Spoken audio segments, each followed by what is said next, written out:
ہمارا جسم میوہ سرفپور کی سرزمین پر ہے اور ہمارا دل جگر مدینہ شریف کی سرزمین پر ہے۔ سرکار وہیں سے بیٹھے بیٹھے ملاحظہ کر رہے ہیں، یہ ان کی شان ہے، مجبور جہاں جانے سے جبریل کا پر ہے، اس سے بھی کہیں آگے محمد کا گزر ہے، اور اللہ نے محبوب کو وہ علم دیا ہے، رہتے ہیں مدینے میں زمانے کی خبر ہے۔ اللہ نے محبوب کو وہ علم دیا ہے، رہتے ہیں مدینے میں زمانے کی خبر ہے۔ اللہ کا ذکر کرتے رہیے گا، کبھی خاموش مت بیٹھنا، کیونکہ اللہ کے ذکر کی برکت بہت بڑی ہے۔ حضرت جنید بغدادی رضی اللہ تعالیٰ عنہ اللہ کے ولی گزرے ہیں، انہوں نے ایک طوطے کو پکڑا، پکڑنے کے بعد پنجرے کے اندر بند کر دیا، پنجرے میں قید کر دیا۔ طوطا پنجرے میں پہنچا، ٹائیں ٹائیں کائیں کائیں کرنے لگا، طوطے کی جو فطرت ہے۔ اللہ اکبر، حضرت جنید بغدادی اللہ کے ولی ہیں، طوطے کو پنجرے سے آزاد کر دیا، اور آزاد کرنے کے بعد طوطا جیسی پنجرے سے نکلا، اللہ نے طوطے کو قوت گویائی عطا کی، سجدے میں گر گیا اور گر کر کہنے لگا، مولا پروردگار، جب تک میں تیرا ذکر کر رہا تھا، تجھے یاد کر رہا تھا، جب تک میں اللہ اللہ سبحان اللہ کر رہا تھا، تو نے مجھے قید سے آزاد رکھا، اور جب میں نے تیرا ذکر کرنا چھوڑ دیا، تو نے مجھے قید خانے کے اندر ڈال دیا۔ سبق لو مسلمانوں جنید بغدادی کے اس واقعے سے اور طوطے کے واقعے سے، کہ کوئی پرندہ جب وہ اللہ کا ذکر کرنا چھوڑ دے تو پروردگار اسے قید خانے میں ڈال دے۔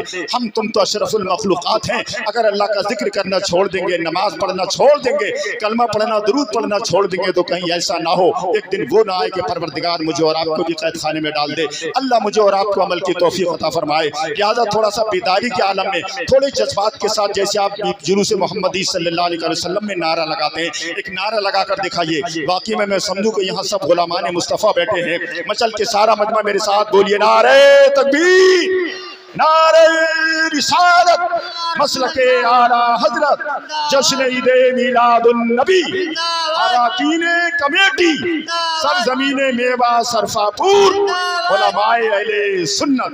اب میں نعت سرور کونین صلی اللہ علیہ وسلم گنگنانے کے لیے مداح رسول پیکر ترنم جناب محمد یار خان صاحب قبلہ منظری جو ممبر شریف پر بیٹھے ہیں، آپ کی بزم محبت میں حاضر ہیں۔ نعت تو نعت کے حساب سے سنیے گا۔ ارے آپ نے پاکستان کی نعت خوانی سنی ہے، دیکھی ضرور ہوگی، ایک پڑھتا ہے جتنے محفل میں بیٹھے سب جھنڈیاں لے کر جھومنے لگتے ہیں۔ تبھی تو میں کہتا ہوں اگر آپ کو کوئی کام کرنا ہے تو دل سے کریں، بے دل سے نہ کریں، دل سے کریں گے انشاءاللہ ثواب ملے گا۔ آئیے میں ان کو آپ کے حوالے کرتا ہوں، میرے ساتھ مل کر ایک بار مختصر نعرہ لگائیے، نعرہ تکبیر۔ اب آقا کریم صلی اللہ علیہ وسلم سے عشق دیکھو، محبت دیکھو۔ اللہ کہتا ہے قرآن میں کہ خون کا پینا حرام ہے۔ میرے نبی کے ایک صحابی ہیں، نام ہے ان کا عبداللہ بن زبیر۔ عبداللہ بن زبیر کو اللہ کے رسول نے اپنا خون مبارک دیا، اور دینے کے بعد ارشاد فرمایا، عبداللہ بن زبیر میرے اس خون کو کہیں لے جا کر دفن کر دو۔ غور سے سننا، عبداللہ بن زبیر گئے، خون مبارک کو لیا، جنگل میں پہنچے، دیکھا کہ ایک مقام پر اس خون کو دفن کر دیا جائے، لیکن عشق نے پکار کر کہا، عبداللہ جس زمین پر تم مصطفیٰ جان رحمت کے خون مبارک کو دفن کرنا چاہتے ہو، اگر وہاں کسی کا پیر پڑ گیا، قدم پڑ گیا، تو میری نبی کے خون مبارک کی بے ادبی ہوگی۔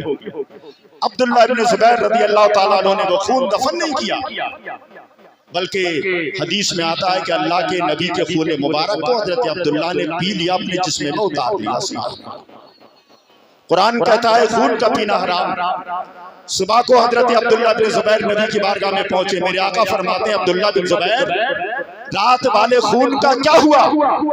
کہنے لگے، یا رسول اللہ میں جنگل میں گیا، میں نے چاہا دفن کر دوں، دفن نہ کر سکا کسی مجبوری میں آقا، میں نے آپ کے خون مبارک کو اپنے سینے کے اندر اتار لیا، سبحان اللہ۔ اور یا رسول اللہ میرے دل سے اچھی کوئی جگہ نہیں تھی کہ میں آپ کے خون کو کہیں دفن کرتا۔ یہ سن کر نبی نے یہ نہیں فرمایا، عبداللہ زبیر تم نے غلط کیا، حرام کر لیا۔